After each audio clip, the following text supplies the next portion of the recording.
సాహిత్యం నృత్యం కళల విపంచి సమరం రాగం తానం ఛానల్కు స్వాగతం.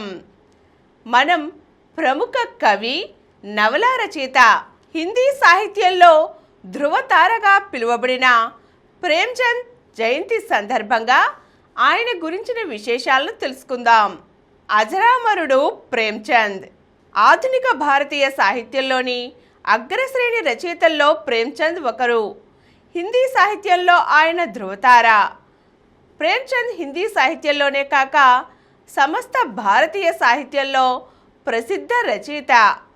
విశ్వ సాహిత్యంలో భారతీయ సాహిత్యానికి గౌరవాన్ని పెంచిన మేటి నవలాకారుడు, కథా రచయిత.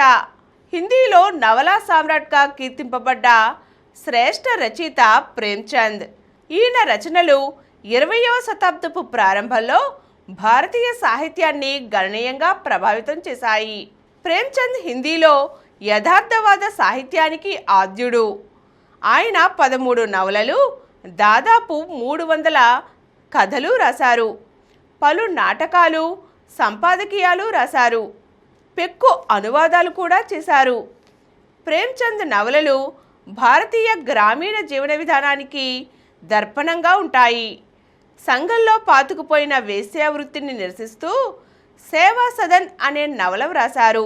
ప్రేమాశ్రమంలో కర్షక, కార్మిక వర్గాలపై జరుగుతున్న దోపిడీని వ్యతిరేకించారు.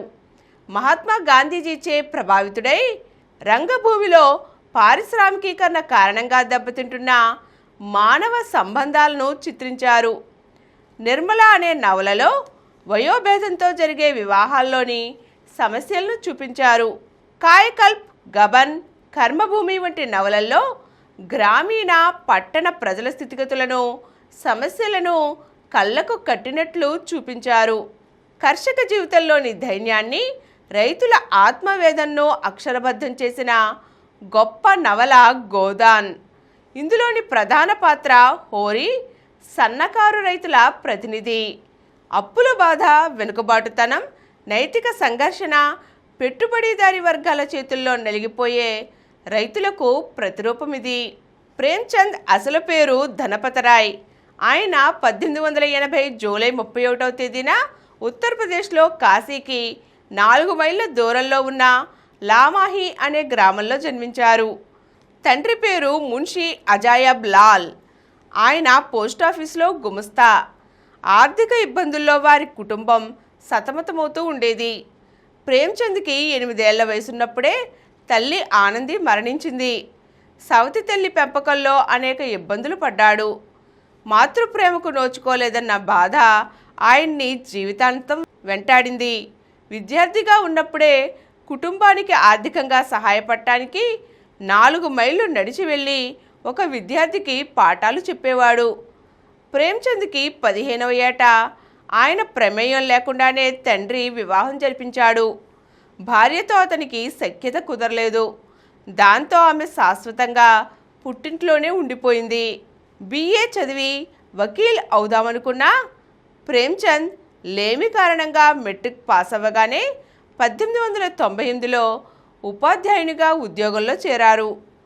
పిదప పాఠశాలల డిప్యూటీ ఇన్స్పెక్టర్ అయి జీవనయానం సాగించారు. 1906లో శివరాణీదేవి అనే బాల వితంతువును వివాహమాడి ఆదర్శాన్ని ఆచరణలో చూపారు. సాహిత్య సేద్యంలోనూ, కుటుంబ నిర్వహణలోనూ ఆమె భర్తకు ఎంతో అనుకూలవతిగా, ప్రోత్సాహకారిగా ఉండేది. స్వతహాగా ప్రేమ్చంద్కి పఠనాసక్తి, సాహిత్యాభిలాష ఎక్కువ. చిన్నప్పుడు నాయనమ్మ చెప్పిన కథలు ఆయనకు కథలంటే అమిత ఆసక్తిని కలిగించాయి. తరువాత రవీంద్రనాథ్ ఠాగూర్ కథల ప్రభావం గాఢంగా పడింది. వాటిని ఉర్దూలోకి అనువదించి జమానా అనే పత్రికలో ప్రచురించారు.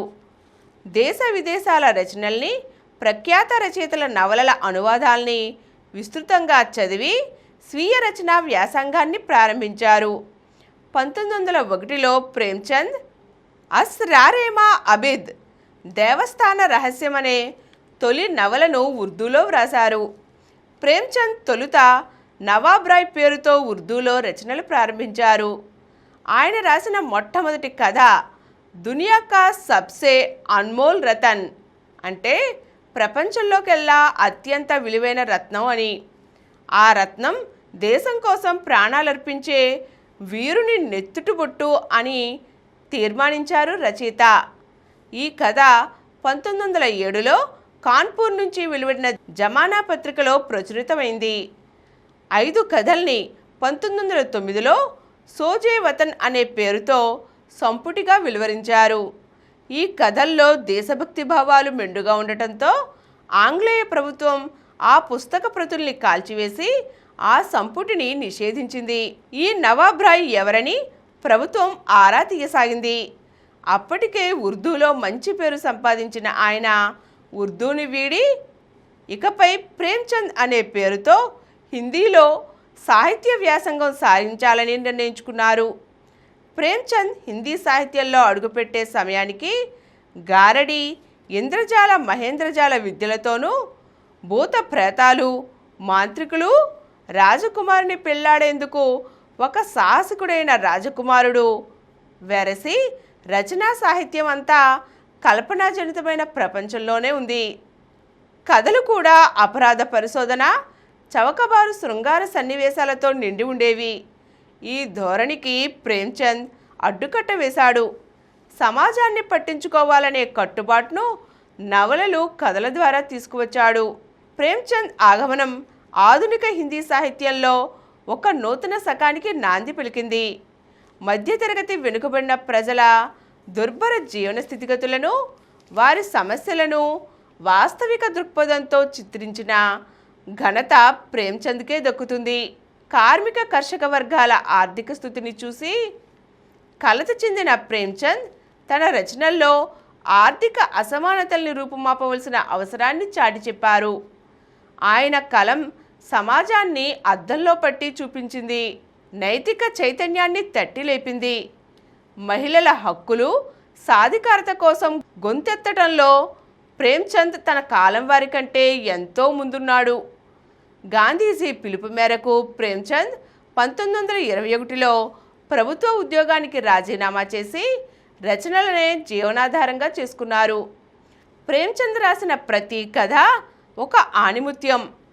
పల్లెపట్టుల జీవిత విధానం అంతా ఆయన కథల్లో కనిపిస్తుంది. బడే ఘర్ కి బేటీ, పూసా కి రాత్, కఫన్, పంచ్ పరమేశ్వర్, సవా సేర్ గేహూ, బడే బాయి సాహబ్, ఈద్గాహ్, బలిదాన్, సత్రంజ్ కే ఖిలాడి, ఈశ్వరీ న్యాయ్, ఠాకూర్ కా కువా మొదలైనవి విశేష ప్రాచుర్యం పొందిన కథలు. ప్రేమ్చంద్ కేవలం సమస్యలను చిత్రించడమే కాదు, ఆ సమస్యల పరిష్కార మార్గాల వైపు కూడా సాహిత్యాన్ని నడిపించారు. హంస్, జాగరణ్ అనే పత్రికలు నెలకొల్పి హిందీ సాహిత్యానికి దారి చూపే దిక్సూచి వంటి కథలను, సామాజిక స్పృహగల రచనలను ప్రచురించారు. ఆయన రాసిన ఎన్నో కథలు నాటకాలుగా, సినిమాలుగా రూపొందింపబడ్డాయి. మరికొన్ని దూరదర్శన్లో టెలిఫిల్మ్లుగా ప్రసారం కాబడ్డాయి. ప్రేమ్చంద్ రచనలు భారతీయ భాషలన్నిటిలోనే కాక Russian, Spanish, Polish, Chinese, Korean, Portuguese, German, French, English వంటి విదేశీ భాషల్లోకి అనువాదాలుగా వెళ్ళాయి. ప్రేమ్చంద్ని విమర్శకులు ఆదర్శోన్ముఖ యథార్థవాద రచయిత అని నిర్ధారించారు. ఆయన రచనలు ఒక రకమైన ఆదర్శవాద వాస్తవికతకు పరిపక్వత పొందినవిగా చెప్పుకోవచ్చు. ప్రేమ్చంద్ మాత్రం తనను తాను మానవతావాదినని చెప్పుకున్నారు. ప్రేమ్చంద్ తన రచనల్లో చాలా సహజమైన వాడుక హిందీ భాషను ఉపయోగించారు. ఆయన వాక్యాల్లో గ్రామీణ సుగంధం, నిష్కలంకమైన అభిప్రాయాలు, దేశీయ పదజాలం నిండి ఉంటాయి. ఆ భాషే ఆయన విజయరహస్యం. సంస్కృత పదభూయిష్టమైన పండిత గ్రాంథిక హిందీ శైలికి పూర్తిగా విభిన్నంగా విదేశీ పదజాలంతో కూడిన పారసీ శైలికి మధ్య మార్గంగా హిందుస్థానీ పలుకుబడిని ఉపయోగించారాయన. ప్రేమ్చంద్ తన సాహిత్యాన్ని సామాజిక విప్లవానికి సాధనంగా ఉపయోగించారు.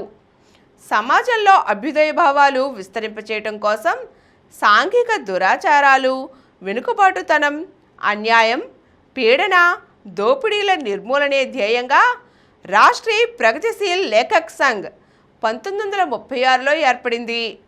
ఏప్రిల్ 9, 10 తేదీల్లో లక్నోలో జరిగిన వాటి తొలి సమావేశానికి ప్రేమ్చందే అధ్యక్షత వహించారు. సంఘం స్థాపనకు సహకరించడమే కాక తన ఆరోగ్యాన్ని కూడా లెక్క చేయకుండా ఊరూరా తిరిగి అభ్యుదయ సాహిత్య సృజన దిశగా రచయితలను ప్రోత్సహించారు. అనారోగ్యం కారణంగా 1936 అక్టోబర్ 8వ తేదీన 56 ఏళ్ల వయసులోనే కన్నుమూశారు. ఆయన ఇంకా కొన్ని దశాబ్దాలు జీవించి ఉంటే హిందీలో ఎంతో అభ్యుదయ సాహిత్యం ఆయన కలం ద్వారా వెలువడి ఉండేది. ప్రేమ్చంద్ వ్యక్తిత్వం ఎంతో ఉన్నతమైనది. ఆయన జీవితం చాలా సరళం, నిరాడంబరమైనది. నమ్రత, నిరహంకారం, కలుపుగోనుతనం ఆయన స్వభావంలో పెనవేసుకుని ఉన్నాయి. మాట తీరు సామాన్య రైతును తలపించేది. హిందీ సాహిత్యంలో శిఖర సమానుడు ప్రేమ్చంద్. హిందీ సాహిత్యం, ముఖ్యంగా హిందీ నవల, కథా సాహిత్యం తీసుకుంటే గనక ప్రేమ్చంద్కి ముందు, ప్రేమ్చంద్ తరువాత అన్నంతగా ప్రభావితం చేశాయి. ఒక యుగకర్తగా ప్రేమ్చంద్ను నిలిపాయి. హిందీ సాహిత్యంలో ప్రేమ్చంద్ కీర్తి అజరామరంగా నిలిచి ఉంటుంది. ఈరోజు మనం ప్రముఖ కథ, నవల రచయిత, హిందీ సాహిత్యంలో సమాజ దృక్కోణాన్ని ఆవిష్కరించిన ప్రముఖ కవి ప్రేమ్చంద్ గారి గురించి తెలుసుకున్నాం కదండి. మరో చక్కని అంశంతో మళ్ళీ కలుద్దాం. ఈ కార్యక్రమం మీకు ఎంతో నచ్చింది కదా.